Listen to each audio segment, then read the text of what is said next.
Bem-vindos a mais uma análise a fundo. Hoje a gente parte de um momento, olha, realmente raro. Para não dizer inédito, né? Exato. Pela primeira vez na história, o Conselho Municipal de Saúde de São Paulo bateu o pé e rejeitou o plano que define o rumo da saúde na cidade para os próximos 4 anos. É uma decisão com um peso, assim, gigantesco. E para a gente entender o que levou a esse ponto de ruptura, nós temos aqui materiais perfeitos. Primeiro, a ata oficial da reunião. Que é um documento longo, detalhado, mas que coloca a gente dentro da sala. É fascinante. Coloca mesmo. Depois, um artigo de um jornalista que acompanhou tudo e dá um contexto mais amplo. E, por fim, uma reportagem que já começa a calcular as consequências práticas disso tudo. Então, nossa missão aqui é ir além da manchete. É tentar entender que choque é esse entre o que está no papel e a vida real de milhões de pessoas. O que fez o Conselho dizer chega. Vamos lá. Ok, vamos começar pelo começo. Tudo aconteceu na 32ª reunião plenária, no dia 13 de novembro de 2025. Certo. E na pauta, o prato principal era o Plano Municipal de Saúde, o PMS. Basicamente, o mapa do que a Prefeitura pretende fazer de 2026 até 2029. E antes de mais nada, é crucial a gente entender quem estava votando isso. O Conselho de Saúde não é um órgão simbólico só para, carimbar papel. Não mesmo. Ele é a materialização do que o SUS chama de controle social. Ali sentam representantes dos usuários, dos trabalhadores da saúde e dos próprios gestores. A palavra deles tem poder. E eles resolveram usar esse poder. E o ponto de partida para a rejeição foi uma coisa quase irônica. Um conselheiro, o André Anselmo Araújo, pegou o diagnóstico de problemas que a própria prefeitura apresentou. E comparou com as soluções que ela mesma propunha. Isso. E os números do diagnóstico são de assustar. São pesadíssimos. A própria gestão aponta um aumento de 94% em lesões autoprovocadas e suicídio entre adolescentes. Nossa! E diz que a saúde mental é o principal problema da cidade. E admite que tem quase 1 milhão de pessoas, entre hipertensos e diabéticos, sem diagnóstico. O cenário é gravíssimo. Exato.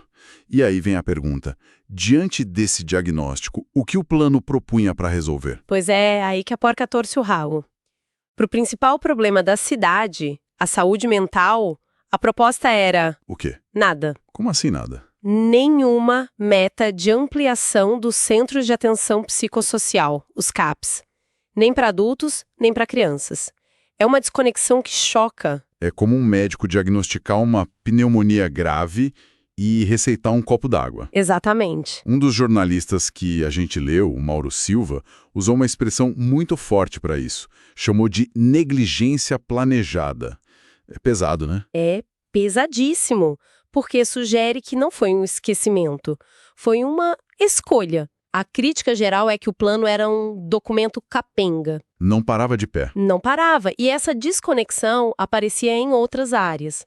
A reportagem do Metrópolis traz uma analogia ótima. Qual seria? A gestão propõe construir 12 novas UPAs para lidar com a superlotação. Parece bom, certo? À primeira vista, sim. Mais leitos de urgência. Só que o argumento é que isso é tratar o sintoma, não a causa. A causa é uma atenção primária fraca. Se os postos de saúde funcionassem bem, as pessoas não chegariam na UPA em emergência. Entendi.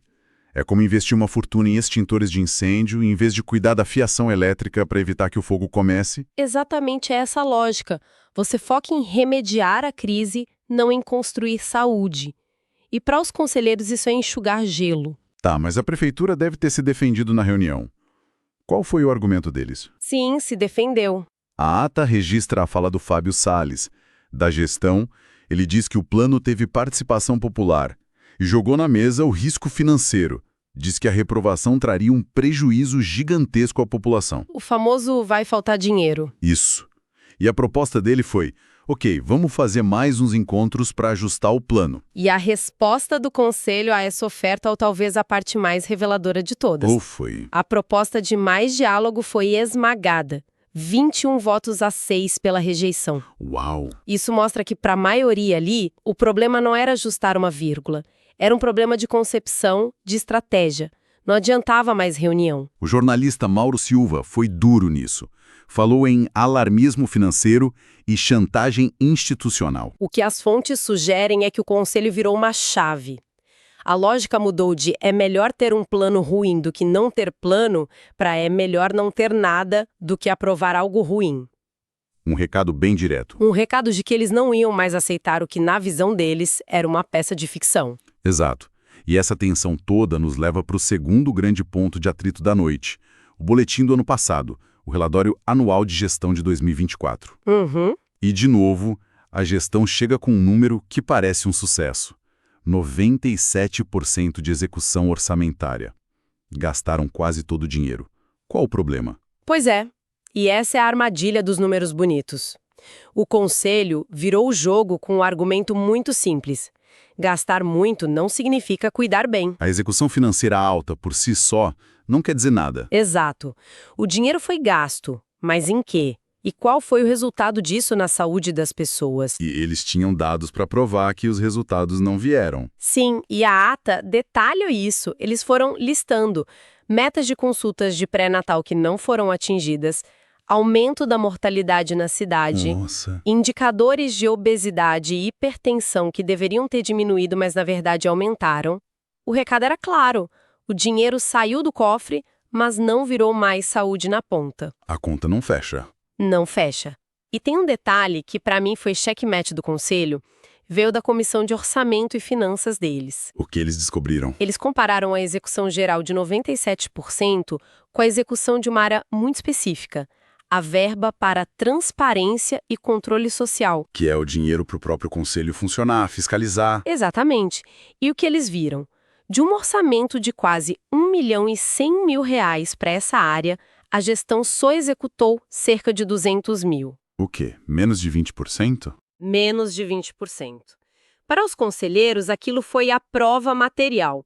O discurso era de participação, mas na hora de liberar o dinheiro para a participação acontecer, a torneira fechava. Isso selou a desconfiança, então. Totalmente. Uau!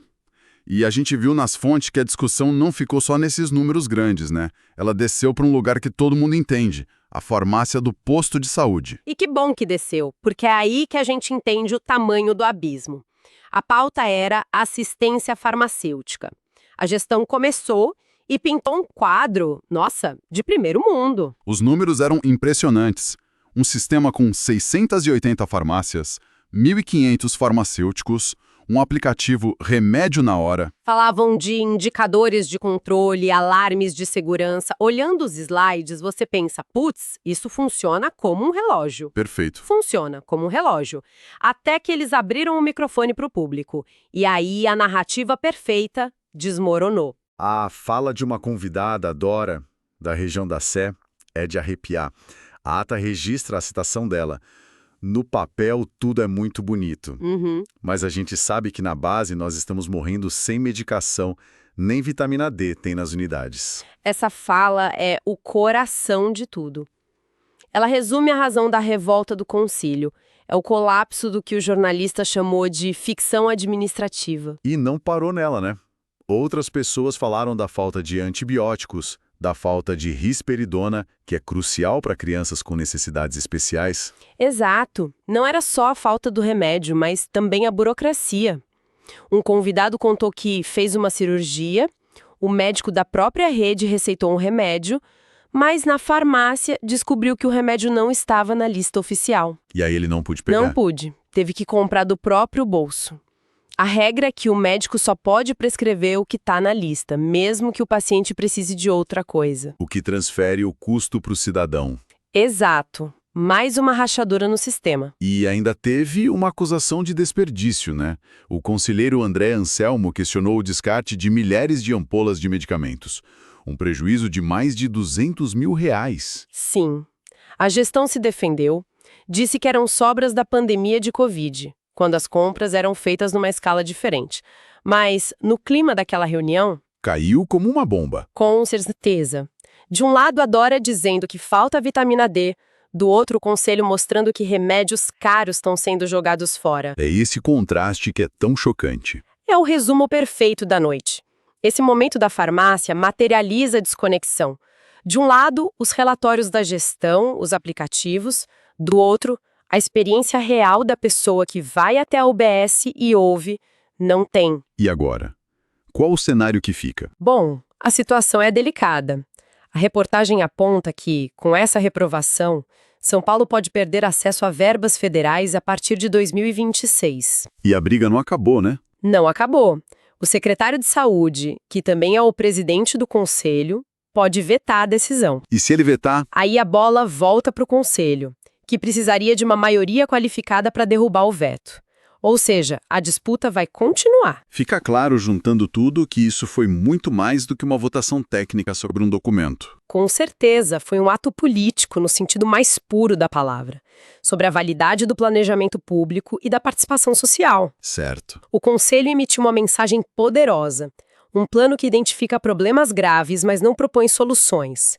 Um relatório que mostra gastos, mas não resultados.